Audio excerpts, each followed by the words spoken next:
रमज़ान इतना ज़्यादा बिज़ी होता है ना, कल ही मेरी अम्मी से बात हो रही थी, अम्मी को कहा, मैंने कहा अम्मी रमज़ान इतना बिज़ी होता है, समझ ही नहीं आता कि सुबह कहाँ से शुरू होती है और रात कहाँ तक आ जाती है। अम्मी ने कहा किरण तुम्हारा नहीं सबका ही बिज़ी होता है। सम टाइम तो मैं गाड़ी में बैठ के रेडी होती हूँ, मतलब टाइम ही नहीं मिलता, बच्चों को स्कूल छोड़ा और फिर जल्दी से भाग-भाग के जॉब पे पहुंची, जॉब से घर वापस आई तो आज एक बहुत प्यारी आंटी ने अपनी तरफ इफ्तारी पे इन्वाइट किया हुआ था। फिर वही हम औरतों का यूनिवर्सल मसला कि आज क्या पहने, बच्चों को क्या पहनाए। खैर मुझे तो आधा घंटा लगा डिसाइड करने में और फाइनली जब डिसाइड कर लिया तो फिर उसके बाद में हो गई स्टार्ट रेडी होना। मैंने कहा पहले खुद रेडी हो जाती हूँ और फिर उसके बाद बच्चों को रेडी कर दूंगी। अच्छा, लास्ट वाली पोस्ट में मुझे इतने ज्यादा कमेंट्स रिसीव हुए, कुछ लोगों ने तो इतनी प्यारी प्यारी बातें की और कुछ लोगों ने तो आके रोना ही स्टार्ट कर दिया कि जॉब से आके रोजा रख के इतने काम करती हो, बहुत ही आउटडेटेड हो, किस जमाने में जीती हो। तो जॉब में अपनी मर्जी से करती हूँ और खाना पकाना मुझे अच्छा लगता है। मेरे घर की पूरी रिस्पॉन्सिबिलिटी उस्मान के सर पे है, मेरे मुंह से चीज बाद में निकलती है और वो पूरी पहले करता है। तो अल्लाह ने अगर तुम्हारी किस्मत में एक अच्छा बंदा लिख ही दिया है तो उसे रगड़ा देने के बजाय उसकी केयर करनी चाहिए ना। और केयर किस तरह से शो की जाए, उसके अच्छे खाने पका के दिए जाए, उसके साथ प्यार किया जाए, उसके आने से पहले आप फ्रेश हो, आप घर अच्छा मेंटेन करके रखो, और यही तो हमारी रिस्पॉन्सिबिलिटी है। और इससे भी आके हम अपने आप को बहुत बड़ा बनाकर कहते हैं कि नहीं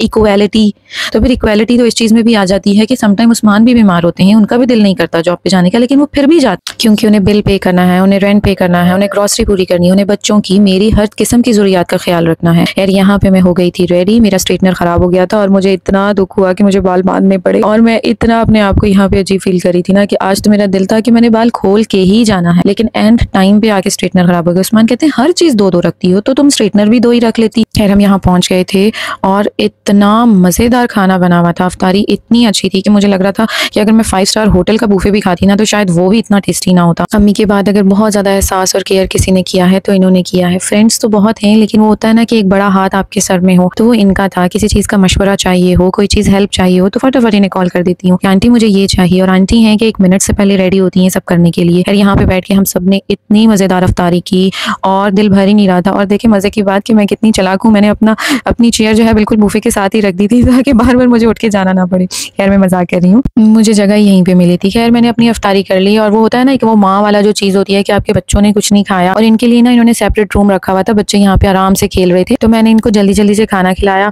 और जी उसके बाद फिर दोबारा हम लोगों ने बातें शातें की। अब जो चाय का डिपार्टमेंट होता है ना वो हमेशा अंकल का होता है। अंकल ने मजेदार सी चाय बनाई और फिर उन्होंने मुझे कहा कि बेटा अब तुम डालो कपों में और सबको सर्व करो। सबको चाय देने के बाद हम कुछ फ्रेंड्स किचन में ही खड़े होकर बातें करना स्टार्ट हो गई और अब आ गया था जाने का टाइम।